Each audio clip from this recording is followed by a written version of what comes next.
सभी हनुमान भक्तों को मेरा राम राम। दोस्तों, आज है होलिका दहन और मैं ईश्वर से प्रार्थना करती हूँ कि आप सब अपने अंदर की निगेटिव विचारों को इस होलिका दहन में पूरी तरीके से जला दीजिए और अपने अंदर सकारात्मक ऊर्जा को, सकारात्मक विचारों को इतना ज़्यादा भर लीजिए, इतना ज़्यादा अपने अंदर समाहित कर लीजिए कि कोई भी बुरे विचार, कोई भी बुरी बात आपको परेशान कभी ना कर सके और आपकी होली ऐसे ही रंगों से भरी, खुशियों से भरी बीते, यही मैं आपको दिल से दुआ देती हूँ। और आज का वीडियो चलिए दोस्तों हम अपना स्टार्ट करते हैं। आज आपके लिए लेकर आई हूँ हनुमान जी की एक बहुत ही अनूठी आराधना के विषय में आपसे बातें करने के लिए।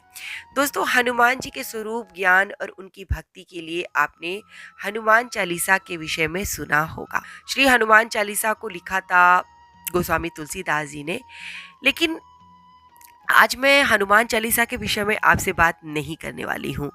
आज मैं आपको एक ऐसी रचना के बारे में बताने जा रही हूँ जो बहुत ज़्यादा तो हनुमान चालीसा की तरीके से फेमस नहीं हुई, लेकिन 200 वर्षों से अधिक पुरानी इस रचना के विषय में आपको इसलिए बता रही हूँ क्योंकि दोस्तों इस रचना के साथ एक बहुत ही सुंदर किंवदंती जुड़ी हुई है, यानी कि एक सच्ची अनुभूति जुड़ी हुई है। और मैं इस रचना के विषय में इसलिए भी बता रही हूँ क्योंकि कहा जाता है कि अगर हम लगातार 1.5 महीने तक इस रचना का पाठ करते हैं तो हमारी कोई भी मनोकामना ऐसी नहीं जो हनुमान जी पूरी ना कर सके।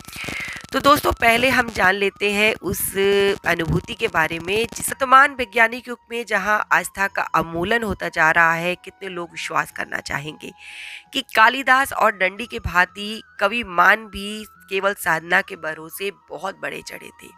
किसी भी अच्छे साहित्यकार या कलाकार से ईर्ष्या रखने वाले बहुत सारे व्यक्ति आपको मिल ही जाएंगे। ऐसे ही एक कवि थे दोस्तों, बहुत ही प्रसिद्ध, बहुत ही योग्य कवि थे मान। कवि मान बुंदेलखंड के सुप्रसिद्ध कवि थे और कहा जाता है कि इनकी योग्यता से उस गांव के बहुत सारे लोग जलन खाने लगे और उनको नीचा दिखाने के लिए वहाँ के जो एक पंडित थे उन्होंने इन्हें अपना प्रतिद्वंदी मान लिया। एक मैथिल पंडित थे ओकरा। उन्हें अपने कवित्व का बड़ा गुमान था। दोनों के बीच श्रेष्ठता निर्धारित करने के लिए ये तय किया गया कि काकनी में हनुमान जी का एक बहुत ही प्रसिद्ध मंदिर था और उस मंदिर में एक मूर्ति थी। उस मूर्ति के सामने कवि ओकरा को और कवि मान को अपनी अपनी रचना को पढ़कर सुनाना था और ऐसा उस प्रतियोगिता में रखा गया था कि अगर उस कवित्व को सुनकर सामने जो प्रतिमा है उसमें कुछ परिवर्तन होगा तो उस कवि की श्रेष्ठता को स्वीकार कर लिया जाएगा। कहा जाता है कि प्रथम दिन विशाल जन समूह के समक्ष ओकरा जी ने पाठ करना शुरू कर दिया। पाठ करते रहे पर हनुमान जी की प्रतिमा में कोई भी परिवर्तन नहीं आया। दूसरे दिन कवि मान का समय था। ज्यों ही मान ने 50वां कवित्व सुनाया, यानी कि ये रचना जो है वो हनुमान 50 नाम से विख्यात है और कहते हैं कि जो कवित्व मैं आज आपको पढ़कर सुनाऊंगी उसी कवित्व के सुनने के बाद हनुमान जी की पत्थर की मूर्ति थी जो उसकी गर्दन भक्त मान की तरफ झुक गई और कहते हैं कि वो मूर्ति आज भी ज्यों की ज्यों टेढ़ी ही है और श्रद्धालुओं को सिद्धि प्रदान करती हुई आज भी बनी हुई है। तो आज मैं आपको उसी 50वें कवित्व को पढ़कर भी बता रही हूँ और आपकी सुविधा के लिए लिख कर भी दिखा रही हूँ। स्क्रीन पर आपको मैं लिख दे रही हूँ ताकि आप उसे नोट डाउन कर लें। दोस्तों, कहते हैं कि अगर आप 1.5 महीने तक लगातार इस 50वें कवित्व का पाठ करते हैं तो ऐसी कोई भी प्रार्थना नहीं, ऐसी कोई भी मनोकामना नहीं जो आपकी पूरी ना हो सके। तो आपको पढ़कर सुना रही हूँ और आपकी सुविधा के लिए लिख भी दे रही हूँ।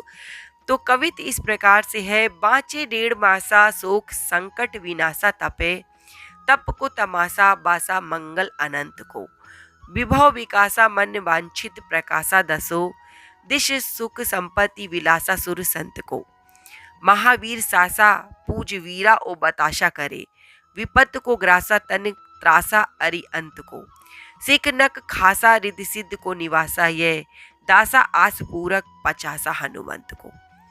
इसका हिंदी का अर्थ इस प्रकार से हुआ कि नियम पूर्वक 1.5 मास तक इस कवित्त का पाठ करने से आपकी हर मनोकामना, आपके मनोवांछित फल की प्राप्ति होती है। कवि की यह कामना उसको तो अक्षय यश देने वाली बनी, परंतु बीड़ा बतासे के साथ अगर महावीर की अर्चना की जाए तो ऐसा कोई भी कार्य नहीं है जो पूरा ना हो सके। इस दिव्य संदेश के साथ ये जो कवित्त है इसका वर्णन किया गया है।